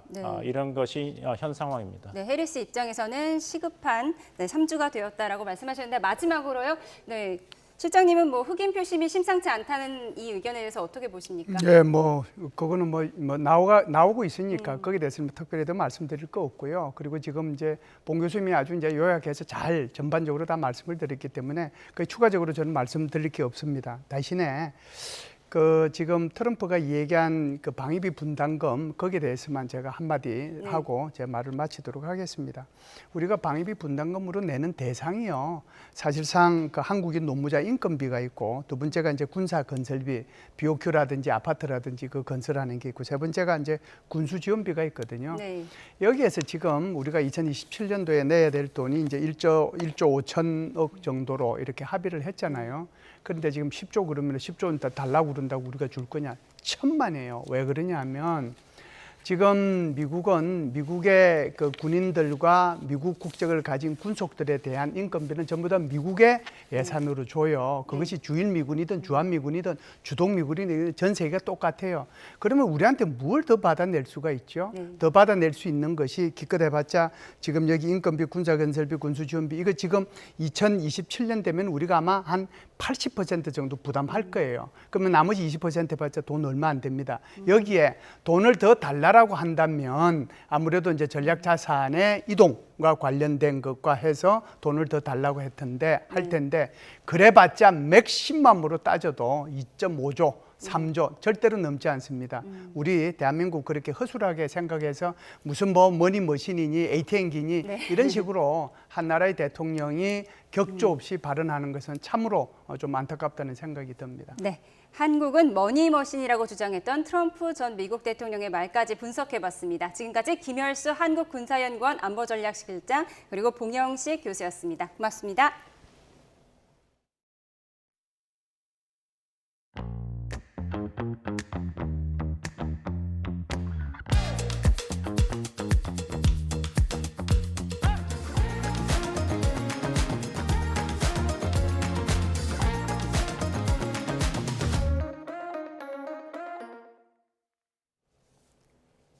서울시 교육감과 4곳의 기초자치단체장을 뽑는 재보궐선거가 진행되고 있는데요. 낮 12시까지 전국 투표율은 5.74%를 기록하고 있습니다. 현장에 취재기자 나가 있습니다. 배민혁 기자. 네, 서울 구로동에 있는 투표소에 나와 있습니다. 네, 지금 투표소 분위기 어떻습니까?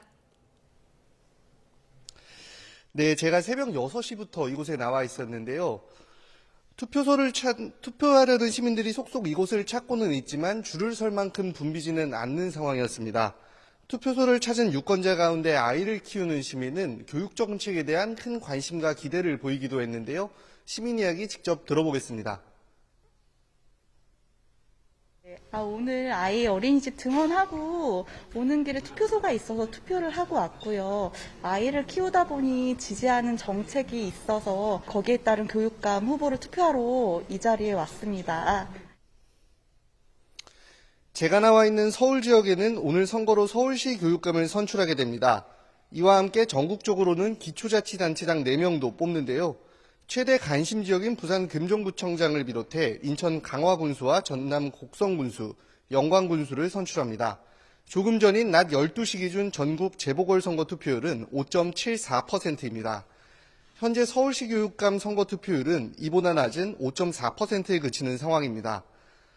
서울시 교육감은 사전투표에서도 역대 최저 투표율을 기록했는데요. 선관위 관계자는 공직선거와 별도로 교육감 단독선거가 진행되면서 지금까지 투표율이 저조한 것 같다고 설명했습니다. 다른 기초자치단체장 선거 투표율은 두 자릿수대를 넘었습니다. 역대 가장 높은 사전투표율을 기록했던 영광 군수선거는 15.8%, 곡성은 12.8%의 투표율을 보이고 있습니다. 또 인천 강화군수와 부산 금정구청장 보궐선거의 투표율은 각각 17.5%, 11.8%로 집계됐습니다. 오늘 투표는 주민등록지를 기준으로 지정된 투표소에서만 투표할 수 있는데요. 중앙선거관리위원회에서 운영하는 투표소 찾기 연결 서비스를 이용하면 지정된 장소를 안내받을 수 있습니다. 또 본인 확인을 위한 신분증을 반드시 지참하셔야 하는데요. 주민등록증과 여권, 운전면허증 등 공공기관이 발행한 신분증과 더불어 모바일 신분증까지 인정됩니다. 투표소 안에서는 이른바 인증사진을 촬영해서는 안 된다는 점도 유의하시길 바랍니다. 아직 투표하지 않으셨다면 저녁 8시까지 시간이 남아있는 만큼 소중한 한 표를 꼭 행사하시길 바랍니다. 지금까지 서울 구로동 투표소에서 YTN 배민혁입니다. 윤석열 대통령은 오늘 오전 서울 용산 공예관에 마련된 투표소에서 서울시 교육감 보궐선거 투표를 했습니다. 대통령실 정혜전 대변인은 서면 브리핑에서 윤 대통령이 투표소에 도착해 선거 사무원 등에게 격려 인사를 전하고 본인 확인 절차를 거쳐 투표했다고 밝혔습니다. 윤 대통령은 취임 뒤 치러진 2022년 8회 전국 동시지방선거와 지난 4월 22대 국회의원 선거에서는 사전 투표를 했습니다. 어제 명태균 씨가 지난 대선 경선 당시 김건희 여사와 주고받은 대화 내용을 폭로한 것을 두고 국민의힘은 여론에 어떤 파장을 미칠지 촉각을 곤두세우고 있습니다.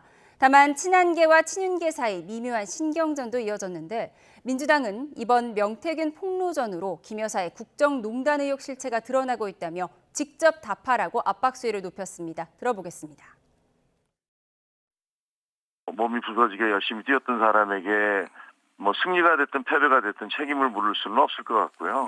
오히려 뭐 이 선거 과정에서 계속적으로 여론 악화되도록 만든 뭐 대통령실에서 오히려 좀 책임감을 느껴야 되고 그러는 게 아닐까 싶네요. 만에 하나라도 뭐 선거 결과가 저희에게 별로 좋지 않다라고 해서 그것을 뭐 당 대표가 책임이다라고 얘기하는 것은 정말 손바닥으로 하늘을 가리려는 태도일 것이다라고 생각을 하는 거예요. 이건 김건희 여사를 약점 삼아서 인질로 삼아서 대통령을 압박하겠다는 것밖에 안 되는 것 아니냐.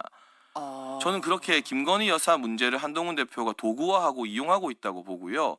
그리고 두 번째는 본인의 무능을 면피하기 위한 수단으로 또 김건희 여사를 이용하고 있다고 생각합니다. 그건 무슨 말씀? 잘 되면 내 탓, 잘 안 되면 이거는 용산 탓, 김건희 여사 탓으로 돌리는 이 책임 회피성 김건희 여사 공격이다. 당사자인 윤석열 대통령과 김건희 여사가 지금까지 불거진 의혹들에 대해 직접 입장을 밝혀야 합니다. 대통령 부부가 지난 대선 경선 때부터 지금까지 명태균 씨와 도대체 무슨 일들을 꾸미고 행했는지 3억 6천여만 원의 여론조사 비용 처리 문제부터 여론 조작 의혹까지 직접 국민 앞에 있는 그대로 소상하게 밝히십시오. 못 본 척, 못 들은 척, 모르는 척 하면 할수록 대통령 부부에 대한 의혹과 불신은 커져가고 정권의 몰락은 앞당겨질 뿐입니다. 홍준표 대구시장은 명태균 씨 여론조작 의혹 사건을 계기로 더불어민주당이 앞장서서 잘못된 여론조작 기관들을 정비해달라고 말했습니다. 홍 시장은 자신의 SNS에 과거 자유한국당 대표 시절 사이비 여론조사 기관 정비를 강력하게 추진했지만 야당이고 소수당이어서 성과가 없었다면서 이같이 적었습니다. 이어 응답률 2, 3%가 마치 국민 전체 여론인 것처럼 행세하는 잘못된 풍토를 바꿔야 하고 극단적인 찬반파만 응답하는 ARS 여론조사 폐지는 물론 응답률 15% 미만은 공표가 금지돼야 한다고 강조했습니다. 명태균 씨와 관련해서는 더는 선거 브로커의 거짓말에 대응하지 않겠다며 검찰은 이런 자를 즉각 수사하지 않고 뭐 하고 있느냐고 지적했습니다. 대기업 갑질을 막기 위해서 정부가 여러 대책을 내놨지만 중소기업 5곳 가운데 한 곳은 여전히 갑질에 시달리는 것으로 나타났습니다. 특히 고질적인 문제인 대기업의 납품 단가 후려치기가 중소기업을 가장 괴롭혔습니다. 최하영 기자입니다. 대기업 계열 렌터카 회사와 직접 계약을 맺고 10여 년 동안 파손된 자동차 유리를 수리해온 A씨. 그런데 지난해 말 렌터카 회사에서 비용 절감을 이유로 돌연 중개업체를 내세웠습니다. 중개업체를 통해 일감을 수주하면서 A씨가 받는 유리 단가는 40%나 깎였습니다. 30만 원을 넣으면 30만에 달하는데 지금은 17만 원, 18만 원 정도밖에 안 주니까 일방적으로 당했습니다. 그렇게 해서 아주 많이 힘들었습니다. 대기업과 거래하는 중소제조기업 500곳에 물었더니 5곳 가운데 1곳꼴로 이런 불공정 행위를 겪었습니다. 중소기업이 겪은 가장 흔한 갑질은 대기업의 납품 단가 후려치기였습니다. 여기에 부당한 계약 취소와 부당 반품, 대금 미지급 등도 중소기업을 괴롭혔습니다. 하지만 중소기업 절반 이상은 대기업 횡포에 아무런 대응도 하지 못한 것으로 나타났습니다. 게다가 불공정 거래는 대기업에서 자재를 공급받을 때도 마찬가지였습니다.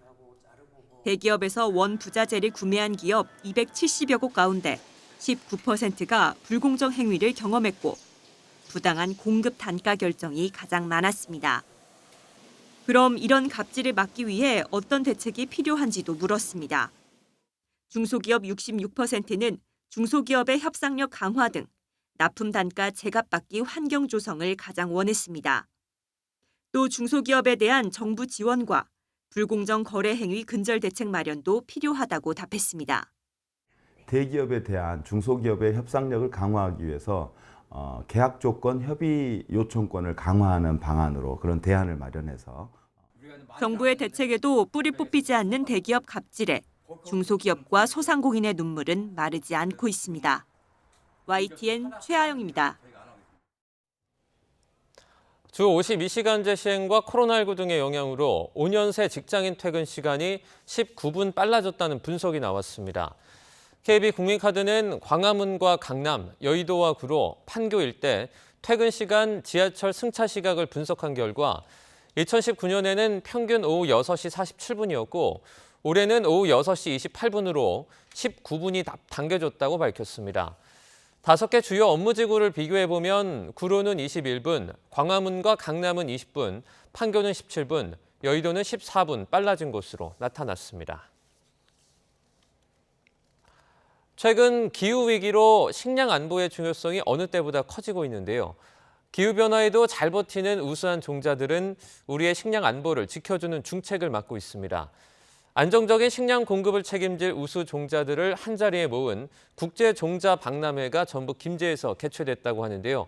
현장에 YTN 이슈 리포터가 나가 있습니다. 이민재 리포터. 네, 전북 김제에 나와 있습니다. 네, 첨단 기술로 탄생한 우수 종자들은 저마다 특출한 강점을 갖추고 있다고요?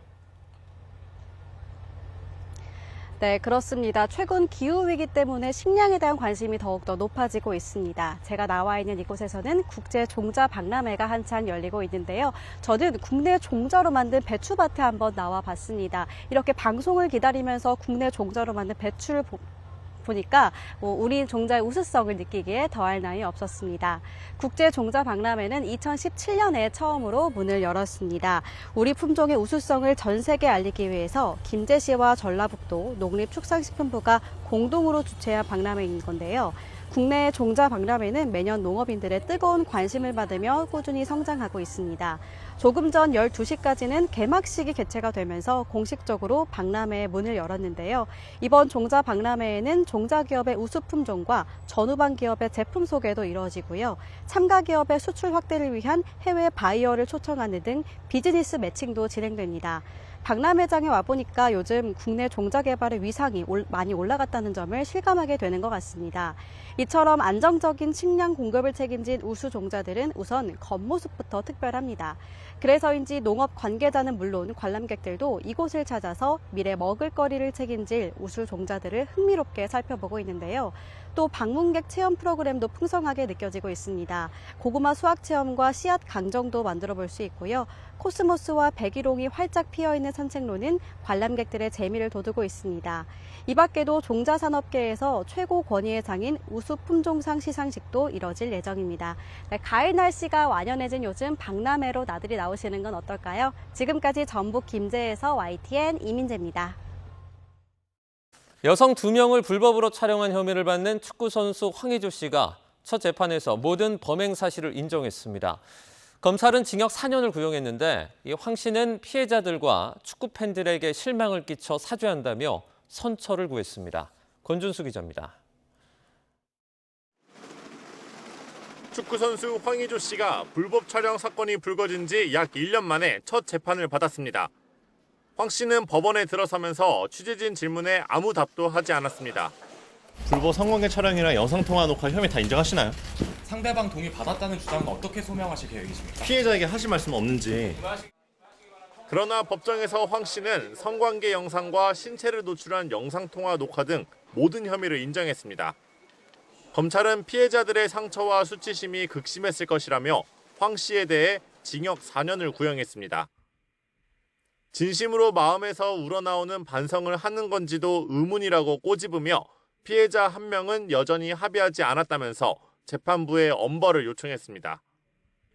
황 씨는 최후 진술에서 피해자뿐만 아니라 자신을 아끼고 응원한 축구 팬들에게도 실망을 끼친 점을 사죄한다며 울먹였습니다.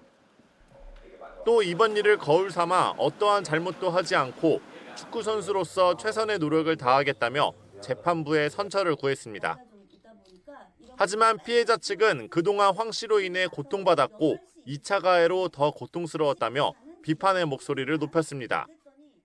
피해자 신상 정보 등을 뭐 이렇게 직간접적으로 흘려가면서 피해자를 압박하고 회유하고 그러면서 자기가 굉장히 뭐 억울한 피해자이고 지금 피해자가 오히려 거짓말을 한 것처럼 이야기를 해왔잖아요. 황 씨 측은 아직 합의가 이뤄지지 않은 피해자와도 합의하겠다고 밝혔는데 재판부는 이를 고려해 황 씨에 대한 선고 기일을 오는 12월 18일로 잡았습니다. 황 씨의 불법 촬영물 유포자로 밝혀진 형수 이모 씨는 이미 대법원에서 징역 3년을 확정받은 가운데 황 씨에 대해선 어떤 판결이 나올지 주목됩니다. YTN 권준수입니다. 프랑스 축구 스타 킬리안 음바페가 스웨덴에서 성폭행 혐의로 고소를 당했습니다. 음바페는 완벽한 가짜뉴스라며 법적 대응에 나서겠다고 반발했습니다. 김도원 기자입니다. 프랑스 축구의 간판 킬리안 음바페에 대해 스웨덴 검찰이 수사에 착수했습니다. 음바페는 한 여성에게 성폭행 혐의로 고소를 당했다고 현지 언론들이 보도했습니다. 보도에 따르면 사건은 지난 10일 스웨덴 스톡홀름 시내에 있는 호텔에서 벌어졌습니다. 지난 9일 지인들과 스톡홀름을 찾은 음바페는 저녁을 먹은 뒤 나이트클럽에 갔으며 11일 출국했습니다.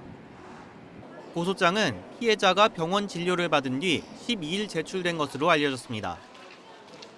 경찰은 여성의 속옷 등을 증거물로 확보했다고 현지 언론은 전했습니다. 스웨덴 검찰은 이런 고소가 접수됐다고만 확인하고 가해자의 이름은 공개하지 않았습니다. 음바페는 가짜뉴스라고 강력 부인하며 명예훼손에 대해 법적 대응하겠다고 밝혔습니다. 또 자신의 체불임금 소청 심사 직전 이런 루머가 퍼졌다면서 전 소속 구단 파리 생제르맹을 배후로 지목했습니다. Il n'est jamais exposé à se retrouver dans une situation où il y aurait pour lui une prise de risque. Et donc, de ce fait, cela exclut totalement le fait qu'il y ait pu avoir. 생제르맹 측은 음바페의 주장에 신경 쓰지 않는다며 자신들은 품위를 지키겠다고 일축했습니다. 지난 6월 스페인 레알 마드리드로 이적한 음바페는 임금 812억 원을 못 받았다며 생제르맹과 분쟁 중입니다. YTN 김도원입니다.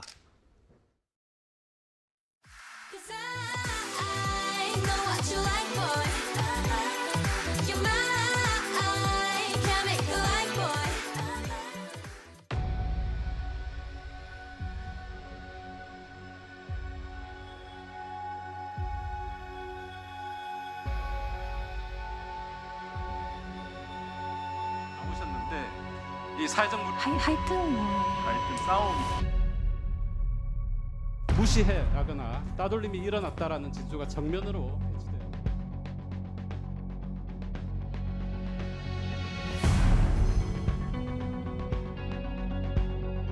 뉴진스 사생팬인 것 같은데 뉴진스가 있는 그 방을 따로 가서 만나볼 수가 있어요? 거짓의 사실로 위원장을 모독한 겁니다. 이게 말이 됩니까? 저는 콜을 받고 간 것뿐입니다.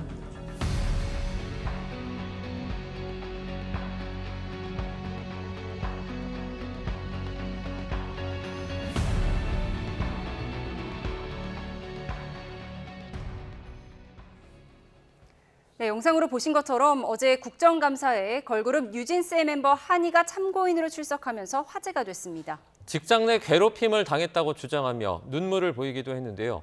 어떤 법적인 문제를 적용할 수 있는 건지 김성수 변호사와 함께 얘기 나눠보겠습니다. 어서 오세요. 어서 오세요. 안녕하세요.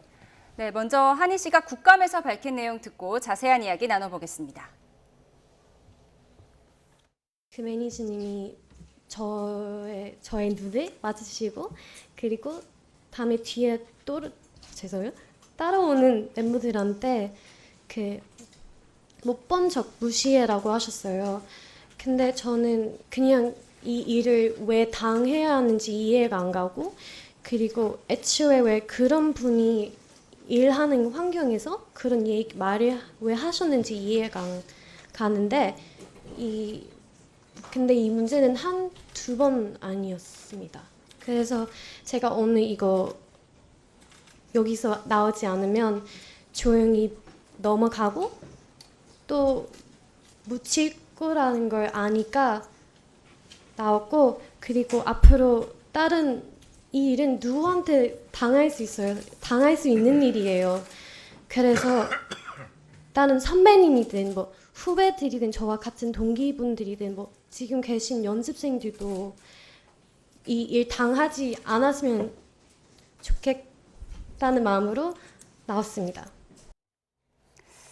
네, 하이브는 쉽게 말해서 이제 여러 소속사로 구성된 멀티 레이블이잖아요. 그런데 다른 레이블에 소속된 쉽게 말해서 선배가 나의 인사를 받지 않았다 뭐 이런 주장인데, 인사를 안 받은 게 직장 내 괴롭힘에 해당될 수 있느냐, 이 부분이 논란인 것 같아요. 네, 일단 이 국정감사가 이루어진 경위에 대해서부터 조금 간략하게 설명을 드리고 말씀을 드리겠습니다. 이게 9월 11일에, 지난달 11일에 이 뉴진스, 지금 이 한희 씨가 뉴진스의 이제 소속 멤버입니다. 근데 이 뉴진스가 라이브 방송을 합니다. 네. 그리고 그 라이브 방송에서 이 한희 씨가 뭐 이런저런 이야기를 하다가 이런 이야기를 한 겁니다. 이게 하이브 4층에 이 헤어와 메이크업을 받는 이런 공간이 있는데, 이 하이브 4층에서 본인이 당시에 이제 부산대 축제를 이제 준비를 하고 있었다고 하니까, 부산대 축제가 5월 28일이거든요. 그러니까 5월 28일경에 내가 헤어 메이크업을 받고 이제 오는 그 과정에서 이 어떤 그 다른 법인에 있는, 다른 기획사에 있는 이 그룹의 매니저와 그리고 그 소속 연예인들을 만나게 돼서 안녕하세요 인사를 했는데, 들어갈 때 이제 인사를 하고 나올 때 이제 복도에서 기다리고 있다가 나올 때 안녕하세요 이렇게 다시 한번 인사를 했는데, 그때 당시에 이제 이 매니저가 야, 못 본 척 무시해라고 이야기를 하는 것을 본인이 들었다는 겁니다. 네. 그렇게 되고 나서 이게 굉장히 일파만파 이제 굉장히 파장이 커집니다. 그래서 뭐 굉장히 많은 팬들이 있지 않습니까? 팬들이 이 부분 관련해서 이제 노동청에다가 뭐 진정도 이렇게 제기를 하고, 그리고 이 한노위, 이 환경노동위원회 국정감사에도 이 부분 사실관계를 파악해달라는 여러 가지 요청이 있던 것 같습니다. 그렇다 보니까는 어제 진행됐던 이 국정감사 환노위에서 참고인으로 일단 이제 출석을 해서 이 사실관계를 이야기를 했었고, 이와 관련해서 이제 여러 가지 쟁점이 되는 것인데, 지금 환노위에서 이 출석을 하고 환노위의 이 출석의 목적 자체는 이러한 사실관계를 파악을 하고, 또 만약에 이런 과정에서 이 연예인이라든지 이런 분들이 어떠한 이 근로기준법에 사각지대가 있다라고 한다면 그에 대한 뭐 법 개정이라든지 이런 걸 논의하자, 이런 취지도 있었던 것 같은데, 일단은 이 직장 내 괴롭힘이냐 여부 자체가 일단 또 굉장히 많이 쟁점이 되고 있거든요. 네. 그렇다 보니까는 이 행위 자체가 근로기준법상의 직장 내 괴롭힘이냐, 이게 이제 일단은 오늘 현재는 굉장히 좀 쟁점이 되는 부분이고, 네. 이제 이걸 설명을 드리면, 이 근로기준법 76조의 2에 이 부분 이제 2019년 1월 15일에 신설이 된 규정인데, 네. 이 사용자 또는 근로자는 직장에서의 지위 또는 관계 등의 우위를 이용해서 업무상 적정 범위를 넘어서는 다른 근로자에게 신체적, 정신적 고통을 주거나 근무 환경을 악화시키는 행위를 해서는 아니 된다. 이걸 직장 내 괴롭힘이라고 명시를 하고 있습니다. 그런데 지금 말씀하신 직장 내 괴롭힘에게 해당할 수 있느냐, 이게 쟁점이 될 수가 있는 것이, 이게 지금 현재 이 한희 씨 같은 경우는 어도라는 법인의 소속이에요. 네. 그리고 지금 이 못 본 척 무시해라고 이야기했다는 매니저는 다른 법인 이제 소속이거든요. 그런데 이 두 회사 모두 이 하이브라는 회사가 실질적인 모회사로 볼 수 있는 네. 굉장히 대주주로 있는 회사이다 보니까는, 이 부분이 만약에 이 하이브라는 하나의 그룹 차원에서도 직장으로 볼 수 있다라고 한다면 직장 내 괴롭힘 행위가 될 수 있느냐가 쟁점이 되는 것이고, 이 괴롭힘 행위에 대해서는 이 지위 또는 관계의 우위를 이용해서 업무상 적정 범위를 넘어서 뭐 따돌린다거나 이런 게 해당할 수는 있거든요. 그렇다 보니까 이 행위 자체가 괴롭힘 행위는 될 수 있지 않느냐라는 쟁점이 되는 것이고, 우선 인사를 안 받았다는 거잖아요. 그렇죠. 그래서 네. 이것 자체가 이제 누군가를 따돌릴 수가 있는 거지 않습니까? 뭐 이게 한 번의 행위였다고 한다면 그건 또 다르게 볼 수가 있겠지만, 만약에라도 지속적으로 누군가를 계속 따돌리는 그런 행위가 있었다라고 한다면 이건 괴롭힘이 될 수 있는 것이 아니냐라는 게 있다 보니까는 쟁점이 되는 것인데, 말씀드렸던 것처럼 이 법 자체가 신설이 이제 최근에 된 겁니다. 이제 한 5년 정도밖에 시행이 안 됐기 때문에 판례가 많이 누적이 되지도 않았고, 이에 대한 이제 어떠한 행위가 이런 괴롭힘에 해당할 수 있는지 이런 것들도 쟁점이 될 수가 있기 때문에, 일단은 여러 가지로 좀 법적인 해석이 나오다 보니 관점이 이제 여러 가지가 나오고 있는 것 같습니다. 일각에서는 한희가 느꼈을 어떤 직장 내 괴롭힘 사례들이 많이 있음에도 불구하고 지금 뭐 계약으로 얽혀 있는 관계이기 때문에 뭐 여러 가지 이유로 말하지 못했을 수도 있다, 이런 의견도 있거든요. 뭐 타당하다고 보세요? 네, 일단은 저희가 이 계약서의 내용이 어떻게 되는지 모릅니다. 이게 어도라는 회사와 한희 씨가 계약을 했을 거거든요. 아마 네. 전속 계약서일 것 같은데 이 전속 계약서가 이게 문체부 표준 계약서가 있습니다. 이 문체부 표준 계약서에는 일단은 그 대강의 큰 틀을 이제 제시를 하는 부분이고 이게 뭐 세세한 부분에 대해서는 달리 정할 수가 있어요. 그런데 그런 세세한 부분에 있어서 뭐 회사 내부의 일이라든지 뭐 그룹 차원의 내부의 일을 뭐 발설해서는 아니 된다. 뭐 이런 행위를 하면 손해배상을 청구할 수 있다. 이런 규정이 있었다라고 한다면 네. 이런 내부적인 일을 이야기할 수 없을 수가 있는 그런 부분이 있을 수가 있고 다만 현재 이게 계약서의 내용이 어떤지를 알 수가 없기 때문에 저희가 어떤 뭐 상황이 있다라고 좀 단정하기는 어려운 것 같습니다. 네, 계약서 내용은 뭐 좀 더 봐야겠지만 이 하이브의 앞서 말씀해 주셨지만 특징이 이제 멀티 레이블이기 때문에 지금 서로 다른 자회사 간의 문제일 경우 직장 내 괴롭힘을 적용할 수 있느냐 이 부분을 좀 자세히 짚어주시죠.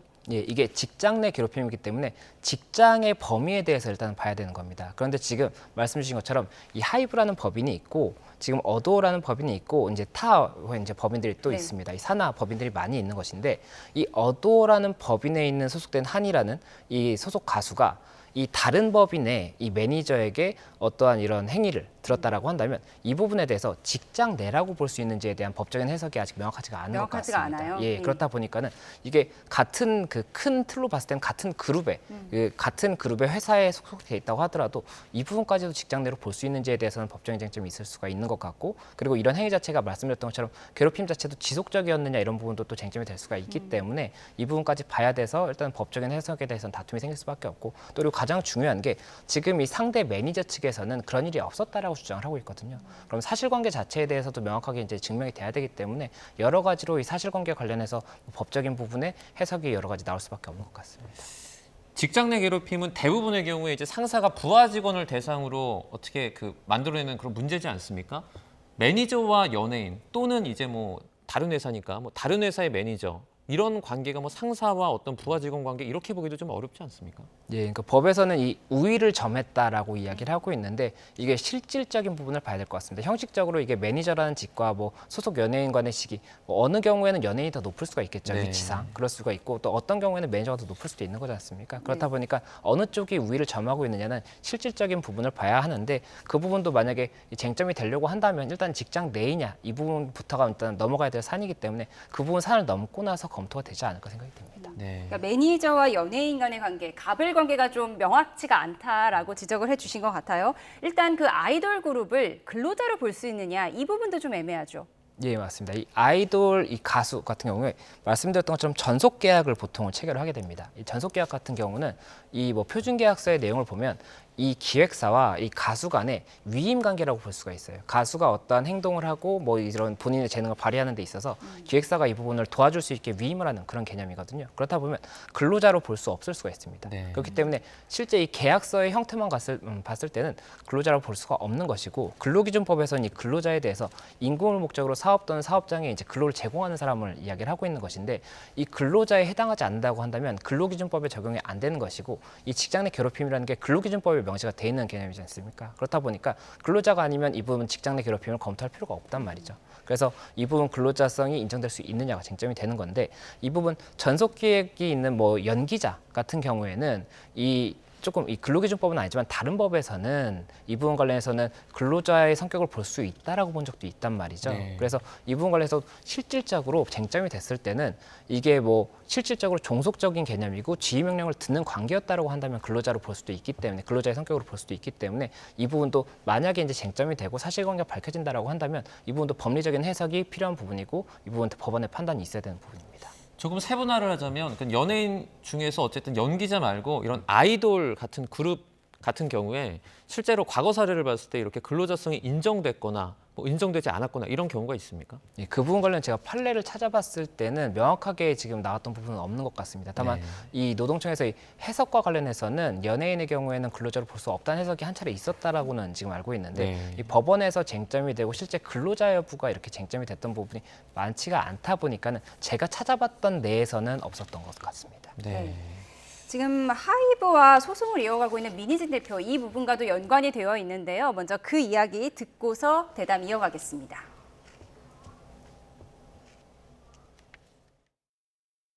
소송비가 소송비가 지금까지 23억이 나왔어요. 계속 의미 없는 소송을 계속 걸어가지고 이거를 대응을 하다 보면 파산이 나게. 근데 전 천만다행이라고 생각했었던 게 제가 좀 돈을요 이렇게 모으는 스타일은 아니거든요. 이렇게 모으면 쓰고 이런 스타일이어가지고 그렇게 막 생각하시는 것처럼 전혀 부자가 아닌데 제가 이 소송비 때문에 집을 팔 거예요. 근데 아마 팔아야 될 거예요. 근데 저는 솔직히 되게 감사했어요. 그냥 가식적으로 하는 얘기가 아니라 정말 다행이다.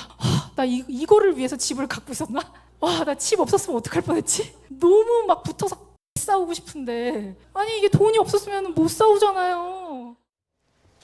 네, 뉴진스의 엄마로 불리는 민희진 전 어도어 대표의 인터뷰 내용 듣고 오셨는데 집을 팔아서라도 싸움을 이어갈 거다 이렇게 얘기를 하고 있습니다. 하이브와 민희진 전 대표의 지금 소송 어떻게 진행되고 있습니까? 예, 이게 이제 시간 순서를 간단하게만 설명을 드리면 이 어도어 대표가 기존의 민희진 대표이사였죠. 그런데 4월 22일에 하이브 측에서 이 민희진 대표가 이 경영권 탈취하려는 의혹이 발견됐다라고 하면서 이제 문제가 제기가 됐었고 그때 당시에 이제 5월 31일에 임시 주총을 통해서 민희진 대표를 해임을 하려고 했었습니다. 그런데 그때 이제 이 가처분이 법원에서 결정이 나오면서 그 부분 해임을 하면 안 된다라고 해서 해임이 유임이 되고 민희진 대표가 대표이사를 유지를 했었거든요. 그런데 그 다음에 지난 8월 27일에 이 이사회 결의를 통해서 민희진 대표이사가 해임이 되는 그런 결과가 발생을 했습니다. 그래서 민희진 대표가 이 해임 결의와 관련해서 이 부분 대표이사를 재선임해달라는 이 가처분 신청을 지금 법원에다가 제기를 한 상황이고 지금 최근 11일에 기일이 있었다고 하는데 그때 당시에 이제 양측의 주장이 있었고 법원에서 25일까지 이제 추가 재원 제출을 해달라고 한 것 같아요. 그래서 25일까지 추가 제출이 나오고 나면 결정을 내리겠다라고 했는데 만약이라도 이 가처분 결정이 받아들여진다라고 한다면 민희진 전 대표가 현재 다시 대표이사로 이제 보직을 복귀할 수가 있는 것이고 그렇지 않다라고 한다면 현재의 지금 체계가 유지가 될 것이기 때문에 이 부분 관련해서도 뭐 어도에 굉장히 조금 그 구성에 있어서 중요한 부분이다 이렇게 말씀드릴 수 있을 것 같습니다. 이 부분 헷갈려하는 분들도 계신데 과거에 이제 민희진 전 대표가 그 대표 해임되기 그 위기에서 가처분 신청 걸었다가 한번 이기지 않았습니까? 그때는 이제 대표직을 유지했는데 이번에는 왜 다시 이렇게 해임이 됐냐? 이 두 가지를 놓고 좀 오해하는 분들도 계세요. 그 5월 말경에는 이제 그 가처분 법원에서 가처분 결정이 받아들여졌던 부분이 어떤 것이 있었냐면 하이브와 민희진 전 대표 간에 계약 내용이 있었습니다. 그 내용 중에 하나가 일정 기간 동안 대표이사직을 유지할 수 있도록 어도의 대표이사직을 유지할 수 있도록 그 주주로서의 권한을 행사해야 된다라고 돼 있었기 때문에 주주총회였지 않습니까? 그렇기 때문에 하이브가 그 권한을 행사할 수 없어서 대표이사 해임을 하지 못했던 것이고 이번 같은 경우는 이사회 결의를 통한 거거든요. 그럼 이사회는 좀 다른 부분이기 때문에 그 부분 결의가 있을 수 있었던 겁니다. 네, 알겠습니다. 여기까지 듣겠습니다. 김성수 변호사와 이야기 나눠봤습니다. 고맙습니다. 고맙습니다.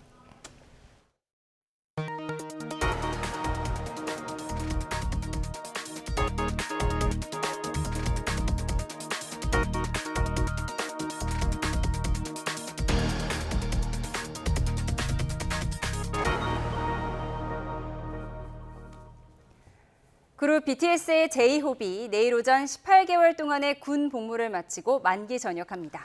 진에 이어서 두 번째인데 두 사람이 나란히 선 반가운 장면도 연출될 것으로 보여서 팬들의 기대감이 커지고 있습니다. 송지은 기자입니다. 여러분들 작별 인사라고 하면 섭섭합니다. 작별 아니에요. 지난해 4월 멤버들과의 사진을 끝으로 조용히 군복무를 시작했던 BTS 제이홉. SNS와 위버스를 통해 꾸준히 근황을 전해오다가 추석 연휴 이례적으로 긴 소감을 전해왔습니다. 군 생활을 돌이켜보니 뿌듯하고 떳떳하다며 마음속에 비둘기가 요동친다는 말로 임박한 전역에 대한 설렘을 내비쳤습니다. 그렇게 한 달이 지나 제이홉은 내일 18개월 동안의 군복무를 마치고 아미 곁으로 돌아옵니다. 소속사 측은 다수 장병이 함께하는 날인 만큼 팬들에게 부대 방문을 자제해달라고 요청했는데 제대 현장의 빈자리는 먼저 제대한 맏형 진이 채울 가능성이 큽니다. 두 사람은 앞서 위버스를 통해 저녁날 만남과 관련해 농담도 나눴고 나아가 자체 콘텐츠를 통한 반가운 투샷도 예고했습니다. 전역하자마자 납치를 해서 내 촬영 장소로 끌고 가는 거지. 납치했다고 후배 진짜 화내면 어떡하지? 좀 걱정이 되는 부분이라. 그래도 아미분들은 널 납치하는 걸 원하실 거야. 내가. 각종 예능 출연과 파리올림픽 성화 봉송 등 활발한 공개 활동으로 멤버들의 군백기를 채워온 진. 두 번째 예비역이 된 제이홉도 합류하면서 어떤 활동을 펼칠지 관심이 커지는 가운데 내년 6월 나머지 멤버 5명까지 제대하며 성사될 BTS 완전체에 대한 기대도 무르익고 있습니다. YTN 송재인입니다. 건물에서 문을 열고 나온 한 여성이 사과를 먹으며 길을 걷고 있습니다. 그리고 사과를 한 입 베어문 순간 갑자기 하늘에서 거대한 물탱크가 이렇게 떨어집니다. 여성을 그대로 덮쳐버렸는데요. 이를 목격한 한 시민이 곧바로 여성에게 달려가 물탱크 안을 확인합니다. 그런데 어머나, 여성의 머리가 이렇게 쏙 구멍 밖으로 나옵니다. 이걸 구사일생이라고 할까요? 아니면 천운이라고 봐야 할까요? 물탱크 위아래 뚫려있는 구멍 사이로 여성이 들어가면서 정말 기적적으로 살아남았습니다. 이 영상의 제목은 매일 사과를 먹으면 의사를 멀리할 수 있다는 미국 속담입니다. 사고를 당한 여성이 마침 사과를 먹고 있어서 불행을 피했다는 의미로 해석되는데요. 혹시 사과가 목숨을 살린 은인이었을까요? 네, 거대한 호박이 보이죠? 지금 이 호박이 저울 위에 올라가 있는 것 같은데요. 미국 캘리포니아에서 열린 가장 큰 호박 선발 대회에 출전을 했습니다. 무게는 무려 2,471파운드, 1톤이 훌쩍 넘어서 당당히 우승을 차지했습니다. 미네소타주의 한 원예교사가 출품을 했는데 올해까지 4년 연속 우승 호박을 키워냈다고 하는데요. 이제 이 호박은 조각가들의 손을 거쳐서 올해 헬로윈 행사에 전시될 예정이라고 합니다. 경찰이 미국 오하이오주의 비 내리는 도로를 달립니다. 이상한 물건이 도로를 막고 있다는 신고를 받고 출동했습니다. 뭘까요? 현장에는 거대한 풍선이 도로를 막아 차들이 다니지 못하고 있던 겁니다. 헬로윈 축제를 앞두고 근처 가정집에서 준비한 풍선이 바람에 날아가 사고를 쳤습니다. 풍선이 워낙 커서 경찰관도 완전히 파묻힐 정도인데요. 경찰은 아무런 피해가 없었다면서 지원팀과 함께 풍선을 치워서 주인에게 돌려줬다고 합니다. 우리나라 쌀 문화의 중심지 이천에서 쌀을 주제로 한 축제가 열렸습니다. 이천에서 나온 쌀을 직접 맛보는 것은 물론 다양한 체험도 해볼 수 있는데요. 현장에 이슈 리포터가 나가 있습니다. 서지연 리포터. 네, 이천 쌀문화축제 현장에 나와 있습니다. 네, 거기서 다양한 농경 체험을 할 수 있다면서요?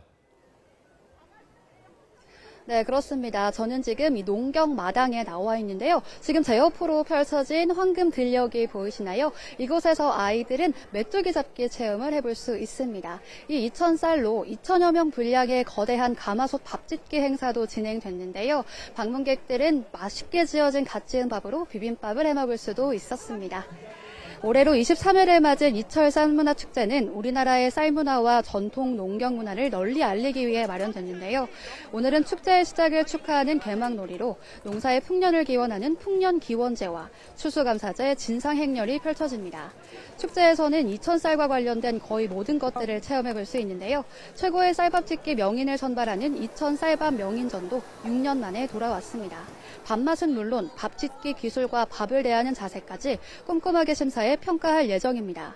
황금 들녘에서는 수확의 기쁨을 느끼는 손 모내기와 탈곡 체험부터 지금 하고 있는 메뚜기 체험, 그리고 당나귀와 다채로운 농경 문화도 체험해볼 수 있습니다. 그런 축제를 즐기고 있는 시민들의 이야기와 김경희 이천시장의 이야기 들어보겠습니다. 이천 쌀문화축제는 우리 그 풍년 농사를 자축하는 농업인 축제이기도 하고 또 우리 그 관광객들과 함께 즐기는 그런 대동놀이 축제이기도 하고요. 일단 쌀이 고소하고요. 탱글탱글하면서 씹는 맛이 쫀득쫀득해요. 그래서 해년마다 와서 먹고 있어요. 이천 쌀을 활용한 다양한 음식도 가득한데요. 이천 쌀로 만든 아이스크림과 막걸리는 물론 한우와 벌꿀 등 이천의 농특산물을 맛볼 수 있습니다. 또 백년초와 단호박 등 5가지 천연 재료로 색을 낸 600m의 무지개 가래떡을 나눠 먹는 행사도 열립니다. 식구랑 함께 밥을 먹는 사람이죠. 이곳에서 쌀과 관련된 모든 것을 즐기면서 가족과 함께하는 한 끼의 소중함을 느껴보면 어떨까요? 지금까지 이천 쌀문화축제 현장에서 YTN 서지연입니다. 오늘은 내륙에 청명한 가을 하늘이 드러났습니다.